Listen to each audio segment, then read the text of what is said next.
बेशक पूछो वत्स, मगर मैं सिर्फ 3 सवाल का जवाब दे सकता हूँ। एक गांव में एक भिखारी रहता था और वो घर घर जाके भीख मांग के खाना इकट्ठा करता था। मगर हर दिन वो जब वापस घर आता था तो उसका खाना गायब हो जाता था। मगर एक दिन इसकी खाना चुराने वाली चूहे को उस भिखारी ने पकड़ लिया। ओहो चूहे, तुम मेरा खाना क्यों चुरा रही हो? मैं तो एक भिखारी हूँ, जाकर अमीरों के खाना चुराओ। अरे ये तो मेरी भाग्य में है कि मैं तुम्हारे यहाँ से चुराऊं। मगर क्यों? क्योंकि ये तो तुम्हारे भाग्य में है। तुम कितना भी भीख मांगो या कितनी भी इकट्ठा करो, मगर तुम इतना ही रख पाओगे। यह चूहे की बात सुनकर उस भिखारी को सदमा लगा और उसका दिल टूट गया। हाँ, मेरी ऐसी किस्मत क्यों है? मुझे नहीं पता, तुम जाकर आचार्य से पूछो, शायद आचार्य आपका सहायता कर सके। यह बात सुनकर वह भिखारी यात्रा पर निकल पड़ता है आचार्य को मिलने के हेतु। और ऐसे दिन भर चलते चलते और शाम को वह एक धनवान के घर पहुंच जाता है। बहुत थकान से वह वहीं पर रात बिताने की तय करता है। तो जाकर वह उस घर के दरवाजा खटखटाता है। ओ भाई साहब, अंधेरा हो रहा है और मैं इस जगह पे नया हूँ, क्या आपके आंगन में मैं रात बिता सकता हूँ? ठीक है, कोई बात नहीं, अंदर आ जाओ। जैसे भिखारी अंदर आता है तो वह इंसान उसको पूछता है, अरे भाई, कहाँ पर निकले हो और इतनी रात गए क्यों यात्रा कर रहे हो? ओह, मैं आचार्य जयसूर्या से मिलने चला हूँ, मुझे उनसे एक सवाल पूछना है। भिखारी की बात सुनते हुए वहाँ पे आई हुई उस धनवान की पत्नी पूछती है, क्या हम आचार्य से पूछने के लिए एक सवाल तुम्हें दे सकते हैं? ओह, क्यों नहीं, बताइए मेम साहब, आपकी तरफ से मैं यह प्रश्न भी पूछ लूँगा। हमारी एक बेटी है जो बोल नहीं सकती, हम ऐसा क्या करें कि वो बोल सके? अगले दिन उठकर वह भिखारी उन्हें धन्यवाद कहता है और यह कहता है कि आचार्य से उनकी सवाल का हल जरूर पूछेगा और अपनी यात्रा जारी रखता है। और उसको सामने पहाड़ नजर आते हैं और वह चिंता करते हुए यह कहता है, हे भगवान, मैं इन पहाड़ों को कैसे पार करूं? तभी उसके सामने एक जादूगर दिखता है। भाई साहब, क्या इस पहाड़ को पार करने में आप मेरी मदद कर सकते हैं? क्यों नहीं, मेरी छड़ी पर चढ़ जाओ। उसकी बात सुन के भिखारी उसकी छड़ी पर चढ़ जाता है और वह जादूगर अपनी छड़ी पे बिठाकर उस भिखारी को पूरी पहाड़ पार कराता है। उसके बाद उस जादूगर ने, अरे भाई, तुम कहाँ जा रहे हो? मैं आचार्य जयसूर्या से मिलके अपने भाग्य के बारे में पूछना चाहता हूँ। अच्छा, क्या मैं भी एक सवाल दे सकता हूँ आचार्य को पूछने के लिए? मैं कितने सालों से स्वर्ग जाने की कोशिश कर रहा हूँ और मेरी शिक्षा के अनुसार अब तक मुझे स्वर्ग पहुँच जाना चाहिए था। मुझे स्वर्ग जाने के लिए क्या करना होगा? क्या ये सवाल पूछ सकते हो? हाँ, मैं आपका भी सवाल उनसे पूछूंगा। जैसे ही वो आगे चला जाता है तो वो एक नदी पार करने की रुकावट उसे मिलती है। ओहो, अब इस नदी को मैं कैसे पार करूं? तभी उसे एक बड़ा कछुआ मिलता है और उसे अपनी पीठ पर बिठाकर नदी पार कराने की कोशिश करता है। जैसे नदी पार करते रहते हैं तो कछुआ पूछता है, तुम कहाँ जा रहे हो? मैं आचार्य जयसूर्य से मिलने जा रहा हूँ अपने भाग्य के बारे में पूछने के लिए। क्या मेरा भी एक सवाल पूछ सकते हो? क्यों नहीं, जरूर पूछूंगा। मेरा सवाल है, मैं 500 सालों से एक ड्रैगन बनने की कोशिश कर रहा हूँ और मेरे शिक्षा के अनुसार अब तक मुझे एक ड्रैगन बन जाना चाहिए था।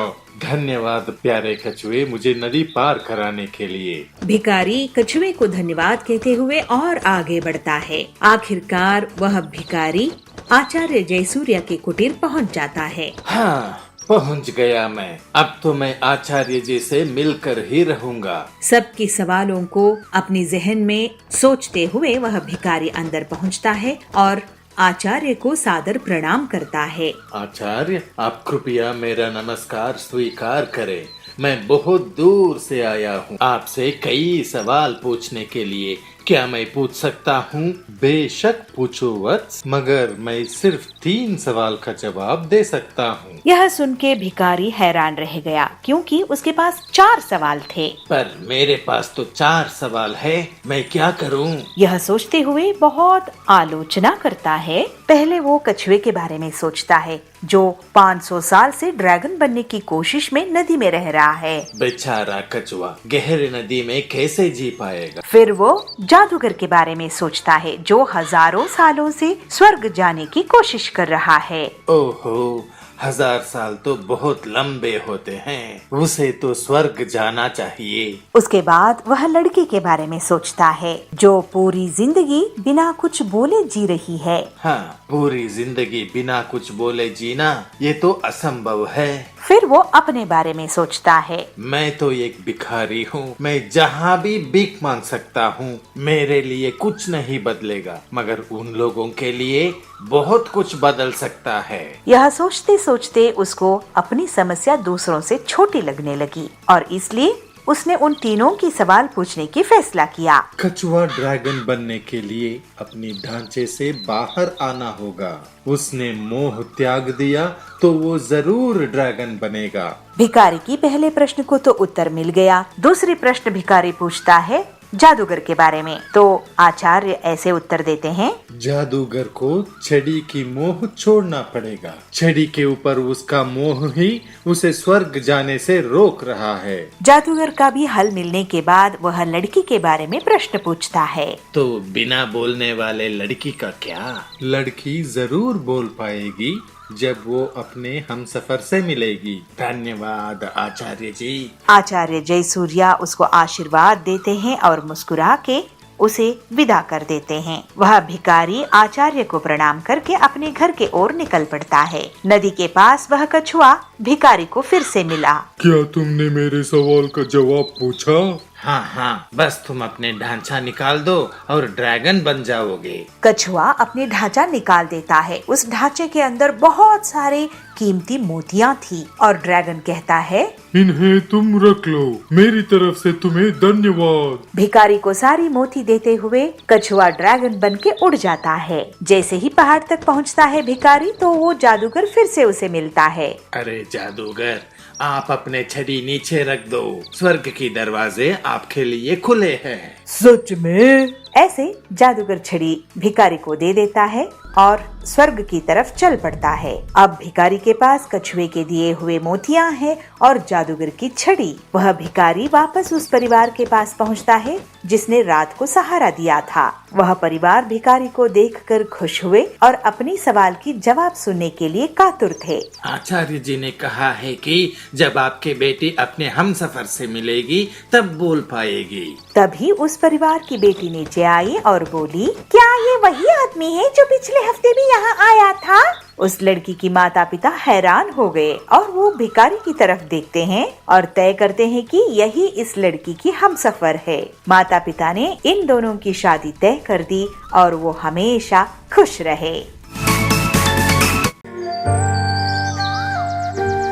आचार्य जयसूर्या एक सीधे साधे, निरहंकार, निर्मोह साधु थे। वो एक महान साधक भी थे। आचार्य ऐसे ही पर्यटन करते करते एक दिन बहुत भूख लग रही थी, तो एक घर के सामने जाके भवती भिक्षां देहि, मुझे खाने को कुछ मिल सकता है? कहते हुए आवाज लगाते हैं। यह सुनकर घर के अंदर से एक महिला आती है और वह कहती है कि आपको हम कुछ नहीं दे सकते हैं, हमारे पास अभी कुछ भी नहीं है, हम बहुत भूखे हैं, अगर आपके पास कुछ है तो हमें खाने को दे सकते हैं आप। यह सुनकर आचार्य जयसूर्या, मेरे पास कुछ भी नहीं है, मैं तो साधु हूँ।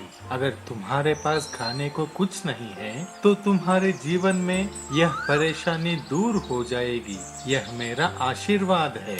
कहते हुए आचार्य आगे चल जाते हैं। घर के अंदर से उस महिला की पति बाहर आते हैं और वह कहते हैं कि कौन आया था? वह महिला कहती है, मांगने वाला आया था कोई, उसे बहुत भूख लगी थी, मैंने कह दिया कि हमारे पास कुछ भी नहीं है। यह बात सुनकर पति कहते हैं, ऐसा नहीं कहना चाहिए था, वह बहुत भूखा था, उसे खाना देना चाहिए था। पति की बात सुन के वह महिला कहती है, अगर हम ऐसे ही खाना बांटने लगे तो हमारे पास कुछ भी नहीं रहेगा।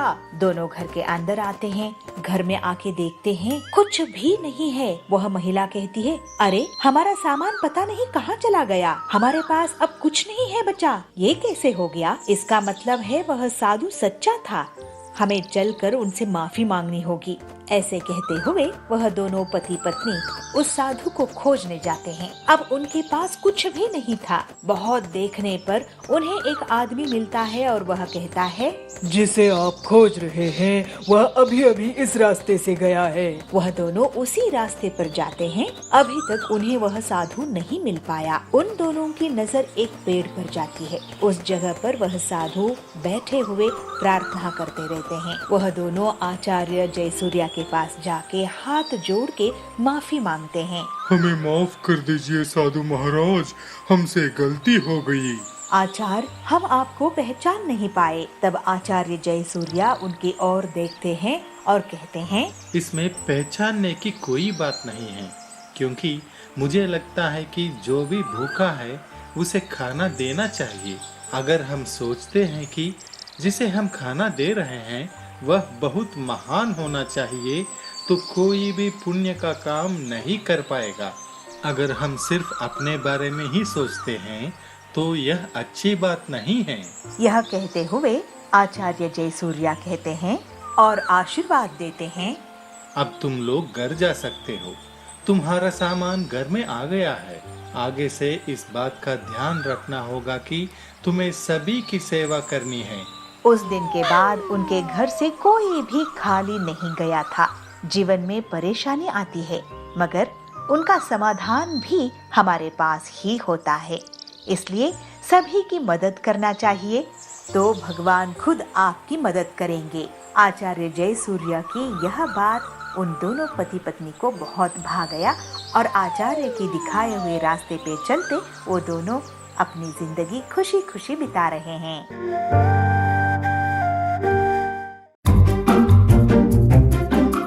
चंद्रा और सुशी दोनों बहुत अच्छे दोस्त थे। चंद्रा एक दिन अपनी दोस्त सुशी के घर आती है। घर के अंदर आते हुए अपनी दोस्त को बुलाती है, अरे ओ सुशी, क्या कर रही हो? सुशी अंदर से आते हुए, अरे चंद्रा, तुम आओ ना, बहुत दिनों के बाद दर्शन दिए। अरे मैं कोई भगवान हूँ जो दर्शन दूंगी? अरे मैंने कब ऐसे कहा? तो फिर कैसे कहा? अरे बस भी करो ना यार। अरे मैं तो चुप ही हूँ ना। अरे तुम बदलोगी नहीं? अरे मैं तो ऐसी ही हूँ ना, तुम ही बता दो कैसे बदलना है। अरे चुप करो यार, तुम्हें लगता है कि तुम्हारी बेतुकी बातों से हंसी आएगी? तो क्या फिर रोना आएगा? अरे यार मैं जाऊंगी यहाँ से, मेरे से तुम्हारी बातें सुनना नहीं होगा। ऐसे कहते हुए बस अब उठ के जाने वाली थी तो चंद्रा बोलती है, अरे बस करो ना यार, मैं तो मजाक कर रही थी, बैठ भी जाओ। हाँ अब बोलो। अरे क्या बोलूं? अरे घर में बैठ के बहुत बोर हो रही हूँ यार। बोर हो रही हो तो फिर मोटर उतार दो, पानी बाहर आएगा। क्या अब तुम शुरू कर दोगी? तो क्या समझी, सिर्फ तुम्हें ही डायलॉग मारने आता है? हमें भी आता है। तो फिर ठीक है, तुम भी डायलॉग मत मारो, मैं भी नहीं मारूंगी। मगर तो फिर क्या, ऐसे क्यों गैप दे रही हो? अरे गैप मैंने नहीं दिया यार, गैप आ गया। चलो कोई बात नहीं, ऐसे ही टहलते हुए जाके पॉन्ड में जाके फिशिंग करते हैं। क्या मछली पकड़ना तुम्हें आता है क्या? अरे वो क्या बड़ी ब्रह्म विद्या है? उसमें क्या बड़ी बात है, किनारे पे बैठ के पासा फेंक दिया तो हो गया। क्या फिशिंग इतनी इजी है? अरे धरती पे ऐसा कोई काम नहीं है जो नहीं कर सकते। ओ बस बस बस, फिल्म की डायलॉग नहीं चाहिए। अगर तुम्हें आता है तो फिर चलो। अरे मुझे भी नहीं आता है, मगर ट्राई तो कर सकते हैं ना। ठीक है चलो, मगर तुम मछली पकड़ के करोगी क्या? हाँ, मार्केट में जाके बेचूंगी। क्या तुम भी? चलो कोई बात नहीं, आप मसाला वसाला सब लेके आना, वहीं पे बैठ के हम मसाला उसको लगा के उसको फ्राई करके खा जाएंगे। अच्छा तो फिर चलो। ऐसे ही बात करते करते दोनों फांसे को लेके वहाँ से पॉन्ड के पास आते हैं। अरे चंद्रा, हमने फांसे तो लाए, मगर केंचुए कहाँ है? केंचुए? वो कहाँ से लाऊंगी? अरे केंचुए के बारे में पता नहीं है, मगर फिशिंग करना है। फिशिंग करना है तो केंचुए कहाँ मिलेंगे, वो पहले जानना है। अरे तुम बड़ी हो गई मगर अक्ल बिल्कुल नहीं है। फिशिंग करने के लिए केंचुए की बहुत जरूरी होती है। पहले फांसे में केंचुए को लटकाना है, फिर पानी में छोड़ना है। अरे वाह, तुम्हें तो बहुत कुछ पता है। हाँ, मुझे अब पता चला कि तुम्हें कुछ भी पता नहीं है। ठीक है, चलो वहाँ पे कीचड़ में जाके केचुए मिलते हैं क्या पता लगाते हैं। ऐसे ही बात करते हुए नजदीक में जो कीचड़ था वहाँ पे केचुए को ढूंढने निकलते हैं। तो वहाँ उनको कुत्ते की पिल्ले की भौंकने की आवाज सुनाई देती है। अरे सुशी, यहाँ पे कुत्ते की पिल्ले की भौंकने की आवाज आ रही है। बात तो सही है, मगर इस जंगल में कुत्ते की पिल्ले की आवाज कहाँ से आई? चलो देखते हैं। ऐसे ही ढूंढते ढूंढते एक पेड़ के नीचे जा पहुँचते हैं। दो कुत्ते की पिल्ले कीचड़ में बाहर आने के लिए ट्राई कर रहे हैं। उसको देखते हुए ही चंद्रा, अरे कुत्ते की पिल्ले की हालत तो देखो, कीचड़ में फंस गए हैं। चलो उनको बाहर निकालते हैं। दोनों जाते हैं और कुत्ते की पिल्ले को बाहर निकाल के अच्छे से पानी से धो के उनको साफ करते हैं। उन दोनों को पेड़ के नीचे बिठा के उनके सामने बैठ के सोचते हैं, अरे शायद इनकी माँ खाना ढूंढते हुए कहीं गई होगी। हाँ, यहाँ पे इनको कोई शेल्टर भी नहीं है। हाँ, मुझे भी वही लग रहा है कि इनकी घर भी नहीं है यहाँ। चलो हम दोनों मिलके इनके लिए घर बनाते हैं। बहुत अच्छी सोच है, चलो बनाते हैं। कहते हुए वहाँ पे मिट्टी, पत्थर, लकड़ी सब ढूंढ के तैयार करते हैं। उस छोटे से घर में उन दोनों बच्चों को बिठाते हैं। वो दोनों कुत्ते की पिल्ले इनकी तरफ बहुत प्यार से देख रहे हैं। अरे तुम दोनों को भूख लगी है? हाँ, बहुत भूख लगी है। हमारी माँ खाना ढूंढने के लिए बाहर गई है। अच्छा, कोई बात नहीं, आपके लिए खाने के लिए हम ढूंढ के लेके आते हैं। कहते हुए नजदीक जो पॉन्ड था वहाँ से फिश पकड़ के लाके अच्छे से फ्राई करके उन दोनों कुत्ते की पिल्ले को खिलाती है। बहुत बहुत धन्यवाद माता जी। आपकी पेट भर गया ना? हमारे लिए उतना ही काफी है। अरे हम इधर आके कितनी देर हो गई, इनकी माँ तो अभी तक नहीं आई। मैं भी वही सोच रही हूँ, अब तक क्यों नहीं आई? चलो आसपास हम ढूंढ के आते हैं। कहते हुए आसपास में ढूंढते हैं। उन कुत्तों की माँ कहीं नजर नहीं आती। हताश होके फिर उन कुत्तों के पास आके, अरे तुम्हारी माँ तो कहीं नजर नहीं आ रही है, कहाँ गई है? उसे क्या हुआ है, किसे पता? उनकी बात सुन के दोनों कुत्ते के पिल्ले रोने लगते हैं। माता जी, हमारी माँ को ढूंढ के दो ना, आपकी बहुत मेहरबानी होगी। कहते हुए दोनों जोर जोर से रोने लगते हैं। उन्हें रोते हुए देख के चंद्रा कहती है, अरे रो मत, आपकी माँ को हम ढूंढेंगे। चंद्रा के पास एक मैजिक जीनी रहता है, तो उसको बाहर निकाल के उस जीनी से पूछती है, उन कुत्तों की पिल्लों की माँ कहाँ है? अपने आका की बात मानते हुए उन कुत्तों की माँ कहाँ है वो ढूंढ निकालती है। उन पिल्लों की माँ को दो बच्चे रुला रहे हैं। उसकी पूंछ को खींचते हुए, उसको पत्थर से मारते हुए उसको तकलीफ पहुँचा रहे हैं। उसको देखते हुए चंद्रा कहती है, अरे इन पिल्लों की माँ को कोई रुला रहा है, तकलीफ दे रहा है, उसको तो मार ही देंगे। चलो चलो पहले उसको बचाते हैं। कहते हुए उन पिल्लों की माँ के पास आके उन दोनों बच्चों को डांट डपट के, अरे पागल बच्चों, थोड़ी सी भी अकल है? बेजुबान जानवर को मारने की आपके दिल में ख्याल कैसे आई? जरा भी आपको डर नहीं है? अब के बार इस कुत्ते के बारे में आपने ये सोचा तो हाथ तोड़ दूंगी। चलो भागो यहाँ से। कहते हुए उन दोनों बच्चों को वहाँ से भगा के उस कुत्ते को ले आके उनकी पिल्लों के पास छोड़ देते हैं। ये लो, तुम्हारी माँ आ गई।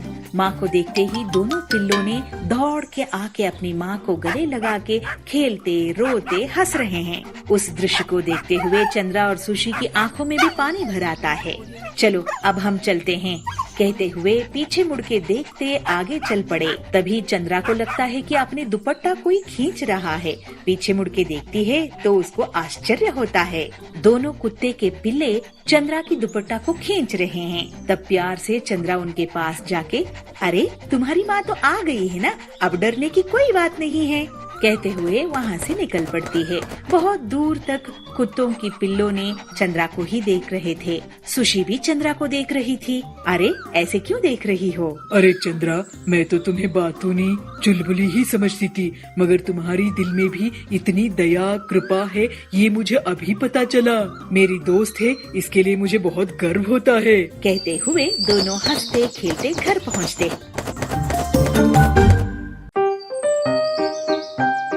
अमृता अपने माता पिता के साथ चिड़ियाघर की सैर करने जाती है। अमृता छोटी बच्ची थी और अपनी माँ की गोद में बैठ के सैर कर रही थी, इसीलिए चिड़ियाघर में उसके लिए टिकट नहीं लगता। उसकी मम्मी खुद के लिए और उनकी पापा के लिए टिकट लेने गई। भैया 2 टिकट देना। तो अमृता पूछती है, मम्मी मेरे लिए टिकट नहीं लोगे? तो मम्मी कहती है, अरे बच्चे तुम तो छोटे हो इसलिए तुम्हें कोई टिकट नहीं लगेगा। ऐसे कहते हुए तीनों चिड़ियाघर में जाते हैं। अमृता ने चिड़ियाघर में देखा कि अंदर एक तालाब है, उसमें ढेर सारे बतख और बगुला तैर रहे हैं। उसे बहुत अच्छा लगा तो अमृता बतख को पूछती है, अरे बतख मेरी सहेली बनोगी? मुझे भी पानी में तैरना बहुत अच्छा लगता है, क्या तुम मुझे सिखाओगी? तो उसको उत्तर में बतख क्वक क्वक क्वक क्वक क्वक क्वक करते हुए हंसता है। उसके बाद अमृता ने देखा कि एक बंदर बैठा है, वह छोटे छोटे बंदरों को खिला रहा है और उसके पीछे पीछे छोटे छोटे बंदर भाग रहे हैं। तो अमृता मम्मी को पूछती है, अरे माँ मुझे खाना खिलाने के लिए आप मेरे पीछे भागते हो, मगर बंदर को देखो, माँ आगे भाग रही है और बाकी बंदर पीछे। ऐसे कहते हुए जोर से हंसती है और उसकी माँ भी उसकी खुशी देखे उसकी खुशी में शामिल होती है। हाँ हाँ बच्चू, तुम भी तो बंदर से कम हो क्या? तुम मेरी प्यारी सी छोटी बंदर हो, ऐसे बोलती है। अमृता मम्मी पापा के साथ आगे जाते जाते देखती है एक भालू, उसके बाद लंबी गर्दन वाली एक जिराफ को देखा और ढेर सारे शेर को भी देखा। शेर बहुत जोरों से गरज रहा था। छोटे छोटे बच्चे उसको देखकर डर रहे थे। अरे माँ ये इतना क्यों गरज रहा है? मुझे भी डर लग रहा है। नहीं नहीं बेटे, ऐसे डरते नहीं हैं। शेर खामखा किसी के ऊपर हमला नहीं करेगा। अगर उसको भूख लगी है तो सिर्फ भूख मिटाने के लिए ही वो शिकार करता है।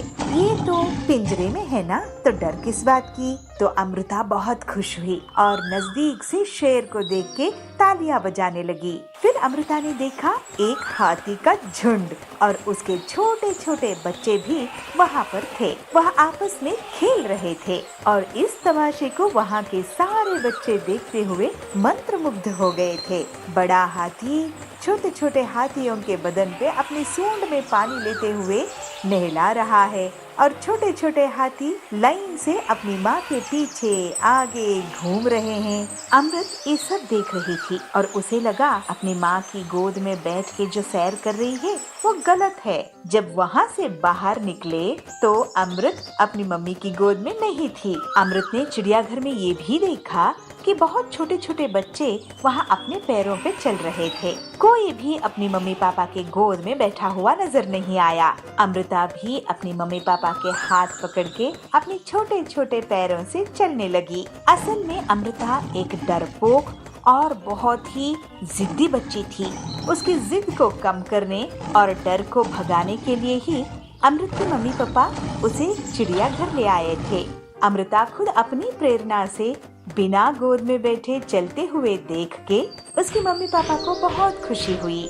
इतना ही नहीं, अमृता चिड़ियाघर में रेलगाड़ी में भी सैर किया और ऊंट की सवारी भी की। सदैव बच्चे अनुकरण से सीखते हैं। बच्चों के मन के विकास के लिए उन्हें दुनिया का रूप दिखाना जरूरी होता है।